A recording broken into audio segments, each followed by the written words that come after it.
오늘은 유대인 경제사 저자이시죠. 홍익희 교수님을 모셨습니다. 안녕하세요. 예, 안녕하세요. 네, 오늘은 그 현재 금융시장과 관련해서 다시 한번 점검하는 그런 시간을 가져보도록 하겠습니다. 일단 달러와 관련해서 달러가 현재 많이 풀린 거는 많은 분들이 워낙 아시니까 어느 정도가 풀려 있고 현재 상황이 어떤지 좀 설명을 해주시죠. 달러가 지금 1월 초 현재 한 7조 4천억 달러 풀렸는데요. 이 금액이 사실은 얼마나 많은 금액이냐면 금융위기 이전에는 한 7, 8천억 달러 정도였습니다. 그러니까 1조 달러가 넘지 않았어요. 그러니까 그때와 비교해 보면 거의 8.5배 정도 풀린 거고. 그 금융위기가 2008년. 예, 2008년도 금융위기를 얘기하는 겁니다.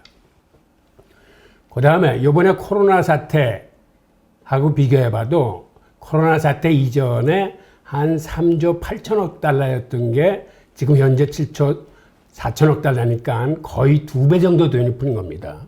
그러면 화폐가 이렇게 많이 풀렸으면은 사실은 상품 가격은 여기에 비례해서 같이 올라가는 게 정상입니다. 네.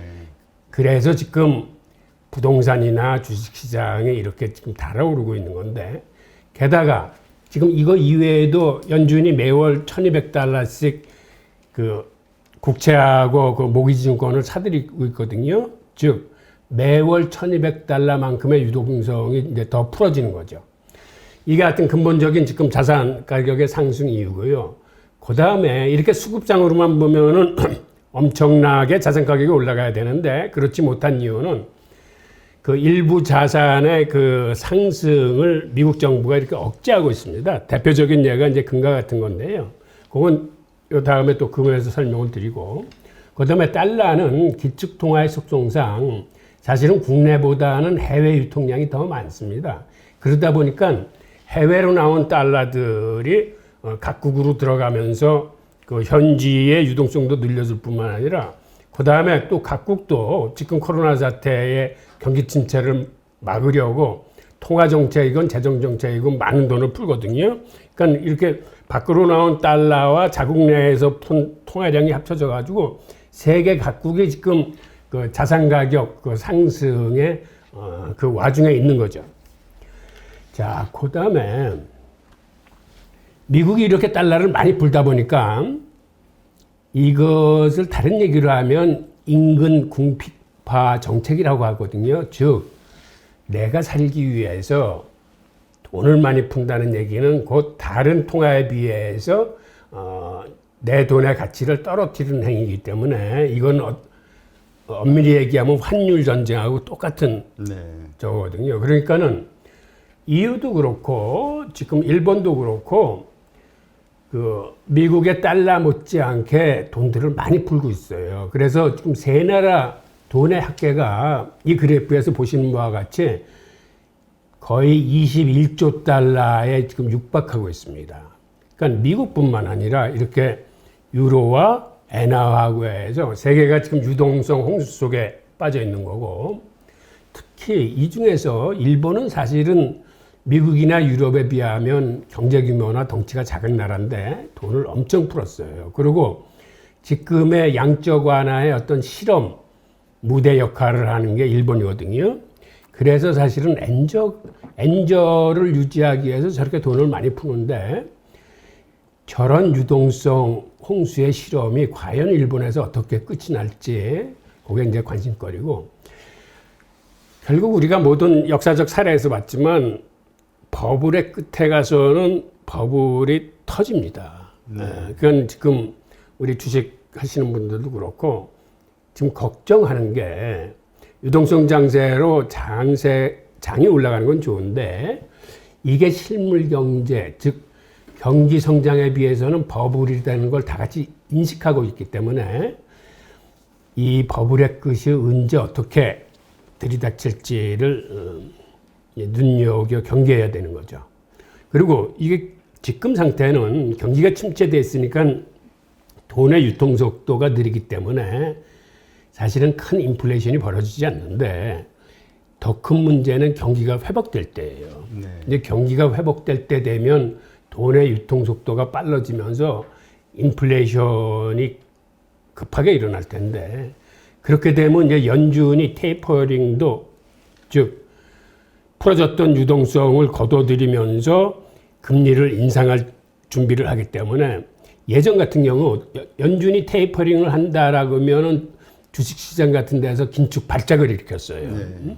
지금 이렇게 유동성이 풀리면은 이 기대 심리 때문에 장세가 올라가는데 앞으로 연준이 유동성을 줄인다 하면은 그때 그러한 긴축 발작을 어떻게 우리들이 잘 대비할지 그것들을 유심히 보셔야 될 겁니다. 그 다음에 지난해 같은 경우 세계 주요국의 주가가 많이 올랐습니다. 그래서 MSCI 세계 주가 평균이 작년에 한 11.9% 정도 올랐다고 그래요.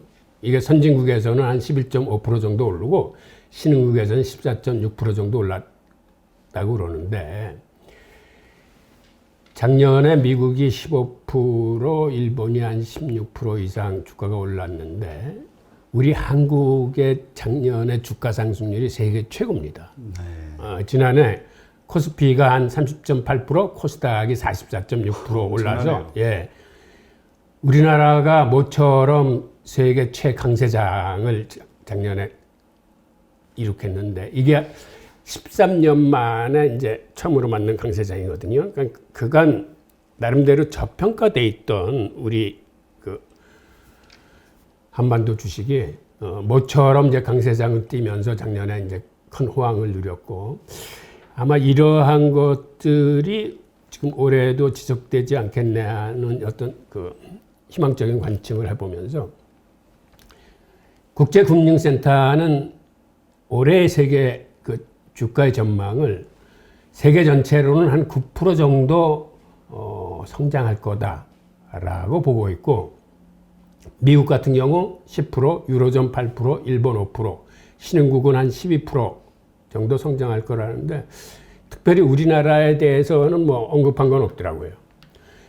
이렇게 언급을 하면서 그들이 보는 상승 요인은 우선 올해에도 작년과 마찬가지로 부양 기조가 지속될 것이다. 그 다음에 이제 코로나 백신도 나오고 해서 실물 경제 회복세가 가속될 것이다. 그 다음에 채권 시장이 주식 시장보다 엄청 큰 데 비해 채권 대비 주식 시장이 상대적으로 더 투자 매력이 있다는 거하고 그 다음에 달러와 약세에 따른 달러 캐리 트레이드 즉 달러가 신흥국으로 많이 이동할 거라는 이런 요인들이 세계 각국의 주가를 끌어올릴 거라고 보고 있습니다. 상승 요인이 있는가 하면 이번에는 그들이 위험 요인도 이렇게 발표를 했는데요. 위험 요인은 뭐냐면 백신의 보급이 지연된다거나 혹은 백신의 효과가 기대했던 것만큼 미치지 못할 때 주식시장이 타격을 받을 수 있다는 거하고 그 다음에 올해는 인플레이션이 나름대로 크게 일어날 것으로 보고 있고 또 시중금리가 올라갈 거로 보고 있기 때문에 이런 것들이 주식시장에 그 압력을 가해서 상승세를 억제할 수 있다라고 보는 거고 그 다음에는 이렇게 그 금리가 올라가고 그러면은 그 부채 리스크가 부각되니까 그거를 위험 요인으로 꼽았습니다. 실제로 이 경기 회복이 지연될 경우에 부실 기업이 급증하고 그 다음에 신용 등급이 강등하고 디포트가 증가할 거다라고 그랬는데 이건 기업만의 문제가 아니고 사실은 미국 같은 경우 저렇게 부채가 늘어나면 미국 자체의 신용 등급이 강등될 수 있습니다. 예. 네.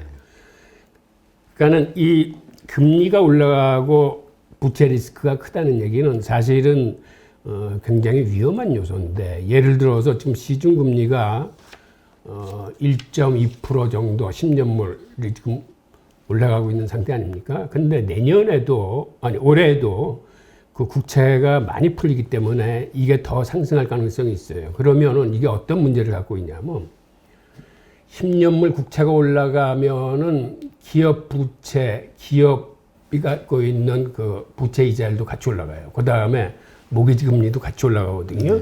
그런 의미에서 그 리스크가 좀 더 커지는 거죠. 그런데 그 지금 아까 말씀하신 가운데 보면은 이제 버블 말씀하셨잖아요. 그리고 경기 회복이 되면 이제 인플레이션에 대한 우려가 커질 것이다. 근데 이 버블 이 상황이 만약에 온다 하더라도 정말 상당한 시간이 지속이 된 후에 오지 않을까라고 생각하는 분들이 많이 있거든요. 그러니까는 아직 좀 많이 남아있다. 그러니까 지금은 이 버블장을 좀 더 즐길 만한 때다. 이렇게 많은 사람들이 보고 있는데 그건 어떻게 보세요? 아니, 저도 그 말씀에 동의를 해요. 근데 당연히 돈이 더 많이 풀리니까 유동성 장세는 계속될 겁니다. 즉, 그 얘기는 주식시장은 계속 올라갈 수뿐이 없어요. 근데 인간이 예측하지 못하는 그러한 리스크가 있을 수 있다는 거죠. 그렇죠. 그러니까 긴축 발작도 그 중에 하나고, 그 다음에 우리가 알지 못하는 다른 데서 이제 문제가 터지는 거죠. 예를 들어서 기업 부채의 그 이자가 올라가면서 부도 도미노가 일어나서 파생 상품을 건드린다거나, 그 다음에 그 모기지 금리가 올라가서 모기지 연체를 해서 그거를 지금 임시적으로 1년 동안 유예를 해줬는데 아마 요번에도 그거를 유예해 줄 가능성이 크다고 봐요. 그런데 거기서 그렇게 했음에도 불구하고 그거를 유예해 주다 보니까 은행이 타격을 입어가지고 은행 사이드에서 우리가 알지 못한 어떤 그 변수도 있고, 그러니까는 전망은 하지만은 함부로 예단을 못하는 거죠. 그렇죠. 예. 근데 그 지금 보면은 그 뭐 말씀하신 여기 그 어디죠? 국제금융센터에서 전망한 여러 가지 위험 요인들 이게 지금 이미 많이 회자되고 있는 부분들이잖아요. 그렇죠. 그래서 일부 분들은 어떻게 얘기하시냐면은 이미 알고 있는 거는 위험 요소가 아니다. 전혀 모르는 곳에서 터지지 아는 거는 이미 시장에 다 반영이 되기 때문에 뭐 이런 얘기하시는 분도 있고요. 그다음에 또 어떤 사이드에서는 만에 하나 이걸로 그런 어떤 유동성의 문제가 터지게 되면 결국 연준이 또 돈을 풀면서 나오지 않겠냐, 해결해 주지 않겠냐. 그러니까 연준에 대한 기대감으로 지금의 이 그 버블장은 계속 지속이 될 것이다. 이런 의견이 있는데 어떻게 생각하세요? 저는 오히려 연준으로부터 위험이 발생할 수 있다고 생각합니다. 연준으로부터. 그러니까 우리가 믿는 연준이 그 얘기를 지금 잠깐 계속할게요. 그 미국 국채 발행 계획하고 이거 연계되는 얘기인데요.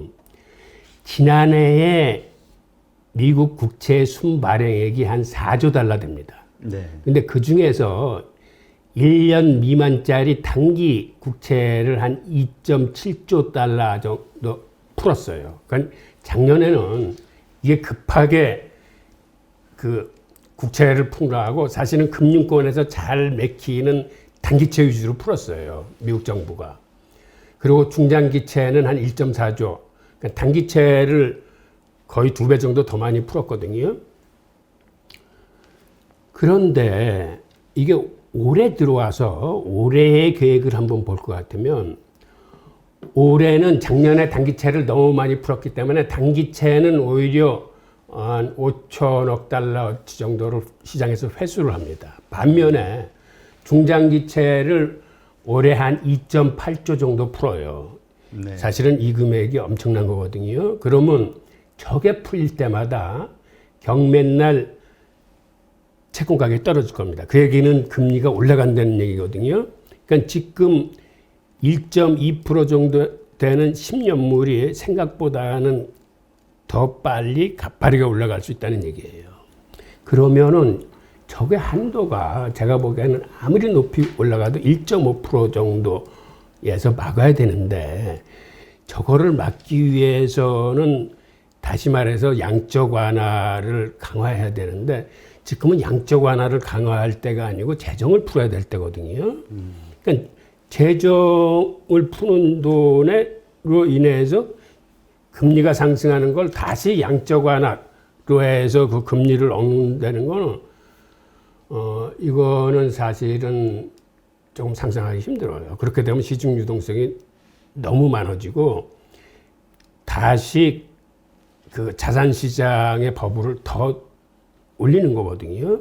그래서 지금 테이퍼링 얘기가 나오는 것도 그렇게 할 수 없기 때문에 재정으로 돈을 푸는 건 오케이. 그거는 금융권에 있는 유동성을 가져다가 저소득층을 지원해 가지고 실질적인 경기를 살리겠다는 거니까 오케이인데 거기다 양적 완화 금액을 더해 가지고 금리를 낮추면은 그거야말로 시중에 유동성이 너무 많이 흘러나오니까는 연준이 그렇게 하지는 않을 겁니다. 그래서 연준으로서는 긴축하는 거하고 그 다음에 뭐 내년 정도에 가면은 금리를 인상하는 거 이런 거를 염두에 둬야 될 거거든요. 인플레이션이 크면 그러니까는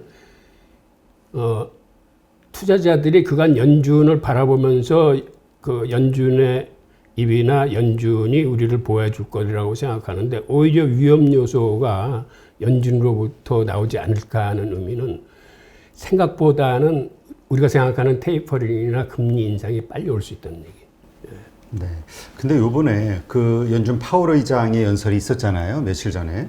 근데 거기서 좀 이렇게 분명하게 이렇게 뭐라 그럴까 확답을 주지 않았나요? 그 테이퍼링 아직 먼 얘기다 뭐 이런 식으로. 예, 맞아요. 그런데 제가 생각하는 거는 시장이 그들이 예상하는 것대로 좀 완만하게 흘러가줘야 되는데 시장이 먼저 발작적으로 금리가 뛴다거나 생각했던 것보다 그 기대 인플레이션이 빨리 올라가 가지고 실제로 인플레이션에 불이 붙을 수 있는 그런 여지가 있어요. 그렇게 되면은 여태까지는 연준이 앞으로 한 2, 3년 제로금리로 가겠다. 그 다음에 뭐 또 어떻게 했다고 시장을 다 다독여 놨는데 막상 상황이 예상을 뛰어넘는 어떤 급가속을 밟기 시작하면 연준도 그거는 잡아야 되거든요. 그럼 투자자들의 입장에서는 예상했던 것보다 그러한 게 빨리 다가오니까는